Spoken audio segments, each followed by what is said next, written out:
The nation is just a few weeks away from the May 29 elections, and there's a lot of hype and expectation as the historic day arrives. Now, in this context, South Africans now have a report on the cost and scope of what the last 30 years of freedom have meant. Well, this morning, we are continuing with our election decoding, and joining us in studio today is leader of the African Transformation Movement, Mr. Vuyo Zungula. Good morning to you. Thank you so much for joining us. Morning, Naledi, and morning to everyone watching. I think a good place to start is we are just a few weeks away to the elections. This is the second time that the ATM will be, I suppose, competing in the general elections. You did so in 2019. Are you optimistic? The moment you've got 2 seats in the National Assembly, what's the goal for post-29 May? We're definitely going to grow as a party. 2019, many people did not know what we stand for and what we can contribute in our body politics. But 5 years later, people have realized the importance of ATM and how ATM has been patriotic, bold, decisive, and has been solutions-driven. So for the past 5 years, people have seen that, the kind of politics that ATM is bringing is the kind of politics that is needed in the country, not politics of personalities or politics of and just playing around, but politics of just focusing on the problems, providing solutions to the problems, and having, a greater view in terms of working together with other opposition parties for the greater good. Yeah, I said you've got 2 seats at the moment. What's your goal? We've got 2 seats. We are in these elections to win it. We are not in these elections to retain 2 seats. We are in these elections for the sole purpose of winning elections, because that is what South Africa needs, honestly. Because if South Africa, goes back to the same ruling party, the same thing that is happening now is going to happen, which is there's going to be increase in crime, unemployment, poverty. So what South Africans definitely need now, it is for the ATM government to come into power and have the ATM solutions, changing their lives. Okay, so not a clear number, but you're going out for an all-out win. This is after holding only 2 seats in the current National Assembly. Do you feel that the electorate understands the African Transformation Movement and what the ATM stands for? Certainly its beginnings. I mean, there's a lot of questions around who's the founder of ATM?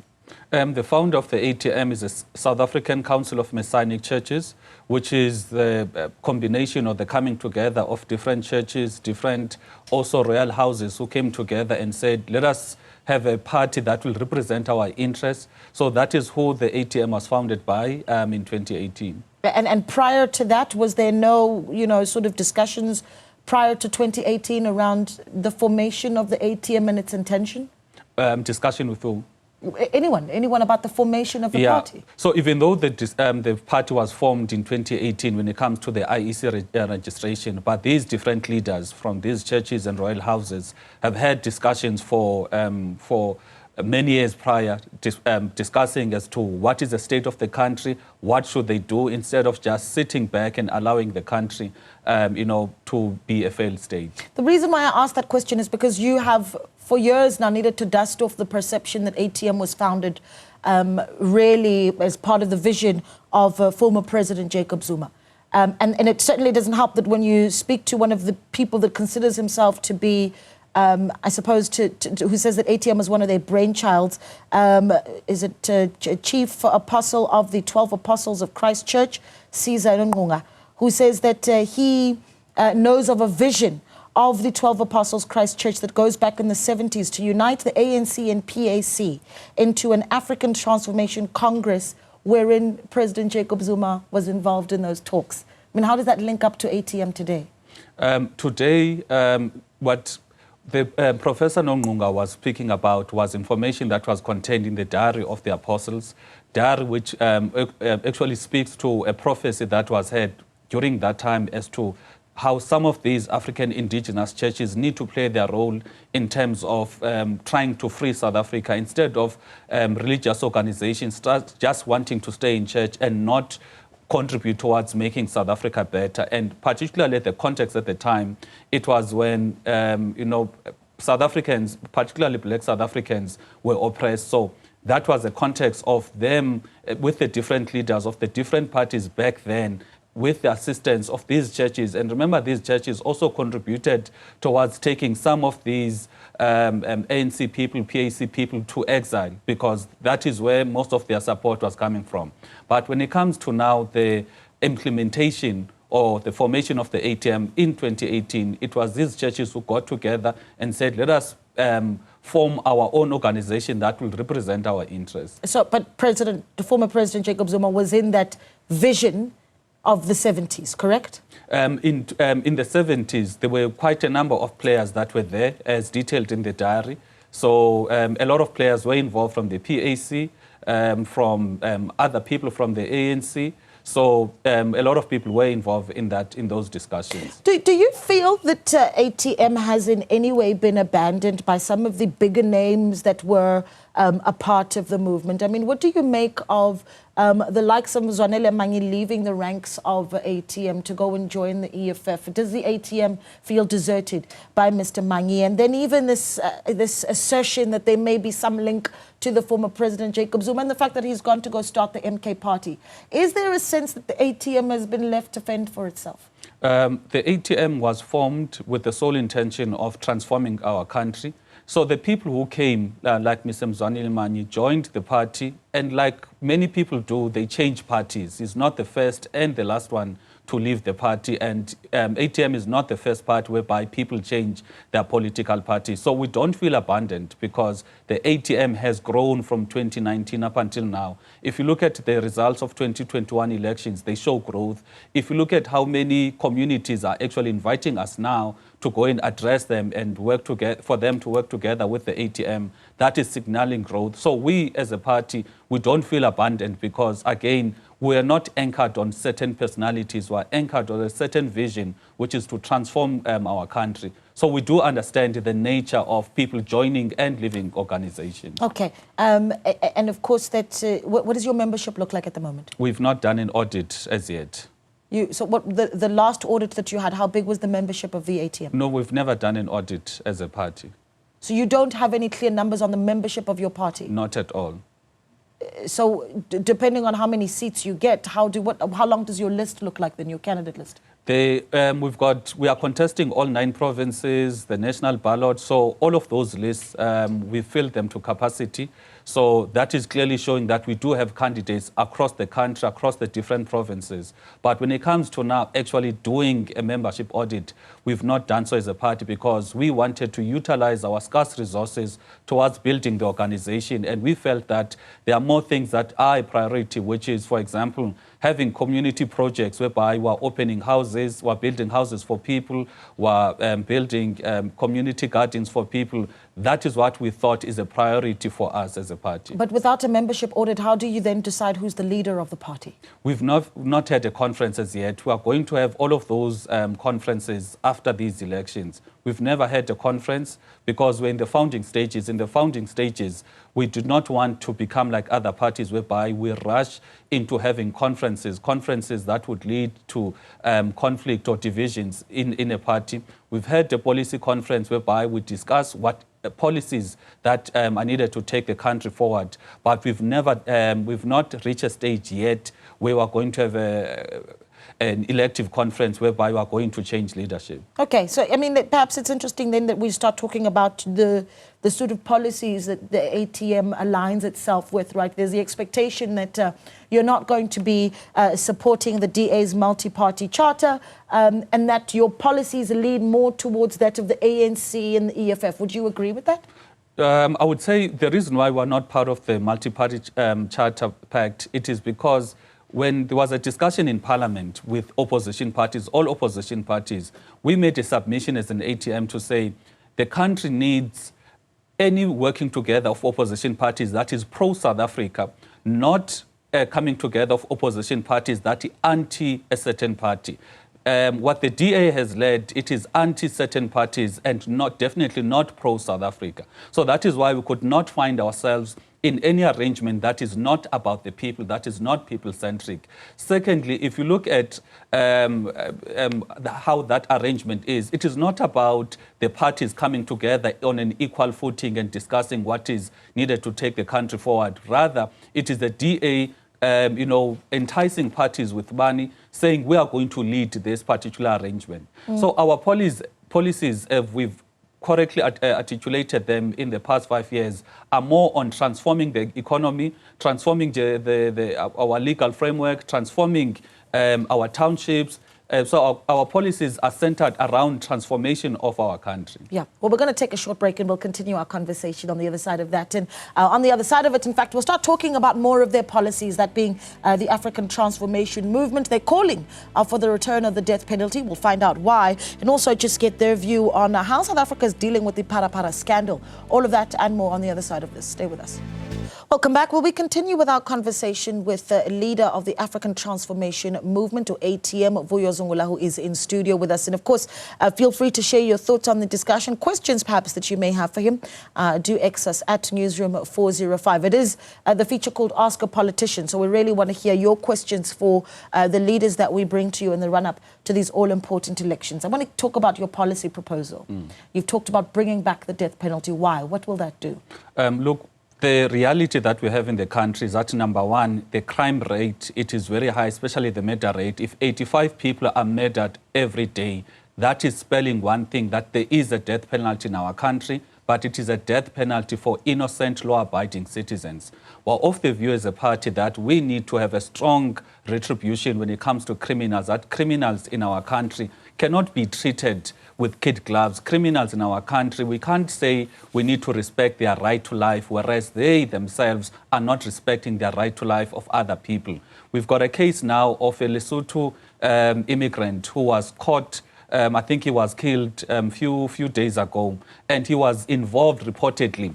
That he was involved in the killing of 29 people. So we are saying as the ATM, there are extenuating circumstances whereby the death penalty must be utilized as a means of retribution. What we're not saying that the automatic sentence for a person that is killed is a death penalty. We're saying there are extenuating circumstances for heinous crimes that the death penalty should be the appropriate sentence. For example, if you are going to be killing 29 people, if you are going to be raping a lot of women, if you are going to be terrorizing communities, therefore that is what needs to be done. However, we're not just saying that is the only solution. We're saying that over and above that, there needs to be other things that are done. For example, we want to say as a party that there needs to be employment of all of the police reservists so that we boost the police to citizen ratio, because currently it is sitting at 1 to 400 citizens, whereas the recommended ratio by the United Nations, it is 1 to 235. Secondly, those policemen need to be adequately trained so that we don't have cases whereby they can't solve murders, because last year 27,000 people were killed, but only 3,000 murders were actually solved. So that leaves close to 24,000 that were actually not solved. So that is why we're speaking about training. However, one of the unfortunate realities that we have in our country is that you also have policemen that are working with criminals. That is why when you go to communities, you speak about bringing in the police. Communities will tell you we do not want police here because police are working with criminals. So that is why also advocating that any policeman that is involved in corruption, in wrongdoing and working with criminals, they need to be sentenced with a life sentence without the possibility of parole. So what we're actually advocating for, it is an entire overhaul of our criminal justice system. And then when it comes to now the heinous and extraneous cases of criminality, death penalty must be utilized. Oh, that's a big overhaul. I want to move on because we don't have a lot of time and I'm trying to get as much done as possible. You've claimed that you have received death threats on the back of the Phala Phala burglar scandal. What happened? It's a case of me receiving an SMS from individuals, different individuals or different numbers saying that you need to watch your bag, or, you've made your bed, you must lie on it. So we've reported all of those SMSs to the Goodwood police station. Unfortunately, nothing has come out of those investigations that were done by the police. Do you believe that this Phala Phala scandal is getting the attention that it should be by South African authorities? Not at all, not at all. Precisely because we're of the view that the most independent work that was done, it was done by the independent the Section 9 independent panel done by Parliament. When it comes to the other institutions, what is wrong in our country is that majority of these people from your SARS, your Hawks, your Chapter 9 institutions, they are appointed by the very same president they needed to investigate. So that is why you find that Reserve Bank is going to issue a report to say there's nothing wrong with a president not declaring foreign currency because he was not legally entitled to it because the sale was not concluded. That was the first time ever that we've seen a Reserve Bank saying that you as a holder, because a sale was not concluded, you were not supposed to be having it, so there was no obligation on your side. Similarly, when it comes to the public protector saying that it's not paid work for Mr. Ramaphosa to actually be involved in determining the price, determining which animals to be sold, whereas the definition of paid work by the independent panel is a person that gives his mental effort into a running of a business. On the other side, the public protector wants to confine that to physical presence, which does not make any form of sense, especially now in the light of the world working virtually, whereby you can be in Cape Town but do work for a company in Limpopo. But for the public protector, she confined it that you need to be physically there. So in our view, the court cases that we've taken to court on this particular issue is the one that is going to save the country by making sure that whoever that becomes president must be held accountable. And most importantly, you don't have cases whereby the people that are appointed by the president utilize their positions to protect the president from being held accountable. Yeah, I mean, you did, of course, last year file an application with the Pretoria High Court to review the findings by the public protector, Kollega Kaleka, on Phala Phala in July last year. So what is your idea then on how we improve the integrity, and you say you question the integrity of our Chapter 9 institutions? What does that need to look like, the improvement thereof? They must be held accountable. At the same time, what needs to happen is that Parliament, which comprises of different political parties, need to have a greater voice in terms of the appointment of such Chapter 9 institutions, so that we don't have institutions that are dependent on the executive. Because once those institutions, their appointment or their suspension is dependent on the executive alone, what you're going to find that those institutions are going to lean towards being lenient towards the executive instead of doing their work in accordance to what the Constitution requires. Okay, let's talk a little bit about your coalition sort of plans post the 29th of May. Which political parties have you been in conversation with? Have you been in conversation at all with the MK party? We have not been in conversation with any political party, and our view on a coalition as the ATM is to say there needs to be a program of action that is saying, in light of the challenges that we face as a country, this is what needs to happen. This is what needs to be done. We need to have a stronger border management. We need to transform the economy. The mineral wealth of the country needs to be owned by the state, and we need to locally process the minerals. We need to have a skills-based education system. We need to have an agricultural revolution whereby one household, one farm is an order of the day. And then once we decide on the program of action, then we get now parties who are agreeing on what needs to be done, deciding to form a coalition. Because once you lead with a program of action, you are putting the interests of the people first and you are resolving the problems of the country. But once you start by saying we are going to work together as a party, as parties, then it becomes an afterthought to say, okay, what must be done for the benefit of the people? So we are saying as Tina, as a party, the people must come first by a program of action. Because currently we've got a problem in the local municipalities whereby there's collision with parties, but you find that one party believes in state capacity and the other party believes more in privatization. So that is why there's going to be a conflict of ideas as to what needs to be done. So we do not want to go that route. I think that's obviously the politically correct answer that you're going to give me. But once we hit the Results Operations Centre in Midrand, the scrambling is going to be taking place. And the deal signing and shaking of hands will be taking place on the floor immediately. And policies may not necessarily be such a big discussion. What do you make? I mean, again, we talked earlier about how former President Jacob Zuma, and you say, was never a part of forming the African transformation movement, but you do concede that to some of the early visionaries of ATM had wanted to sit and had envisioned President Jacob Zuma as a part of the formation of the African Transformation Congress. And those were discussions, of course, pre-1994. But now you're ATM. What do you make of the former president's role in the MK party? Do you think it's going to have an impact on this election? And what would your relationship look like then with the party moving forward? Surely you've given that some thought.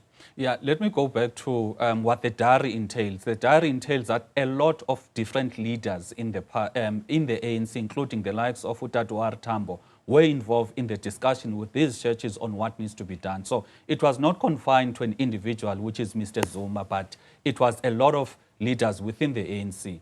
Now, coming back now to your question as to our view as a party is to say we are focusing on our policies, on speaking to the electorate. We do not want to involve ourselves in the politics of other parties, because those other parties are also, focusing on their mandate and, getting the electorate to vote for them. So our view is we are going to focus on campaigning, getting the electorate to understand our message based on our policies, because it is our policies that is speaking to their lived realities. Okay. Now, what's going to happen after the elections, like I stated, it is going to be based on a program of action that is in the interest of the people. But what do you make of the MK party entering the political sphere? Just like all other parties, many parties have entered the political space and they are getting support, which is a good thing for democracy when people are represented by whoever they feel is best suited to represent them. Okay, well, the feature that we're having this morning is called Ask a Politician, and really it's an opportunity for you to send in a video, and you can do so on X at Newzroom 405, asking a question to our politician that we speak to for the morning. And we've got one video already from a Mr. Gerber. Yeah, so I think my question to politicians would be, how do we trust you? I think we've seen over the past 30 years, and I'm only 23 years old now, but I think ever since I can remember, we've heard promises, we've heard news saying, yeah, we're going to build these amount of houses, we're going to make sure that there's running water in your house, we're going to make sure that you have good living conditions. But I think, as is clear in so many areas, there's no services, there's no good living conditions. So my question will be, how do we trust you? Yeah. His name is Stefan Gerber, and he's one of the viewers that's, at least to South Africans, that's sent in a question. I think it's a simple question. All of us have that question. Why should we trust you? We've proven ourselves as an ATM. From 2019, our manifesto, when we go to Parliament, we stuck to our manifesto. And most importantly, in these past 5 years, we've shown that we can be bold, we are patriotic, and we've got the decisiveness that is required, to challenge the problems that we have. So if people can look at the performance and the contribution of the ATM in Parliament, with only 2 seats, we've managed to do something that is not even done by the official opposition, simply because we have been bold and we have been focusing on the principles. So people must just observe ATM based on its contribution in the past 5 years. And speaking of that contribution, I think a really great place for us to close it off is over the past 5 years, we have seen a party with only 2 seats in the National Assembly take on parties that have very massive representation in the National Assembly. You've got this election, the likes of independent candidates that are vying for 1 seat in the National Assembly. And there's the question, well, what is that 1 seat going to make? What do you say to those compatriots that are also vying for 1 seat, 2 seats in the National Assembly, and to the pundits who say it makes no difference, your existence in the National Assembly is insignificant because of how tiny your representation is?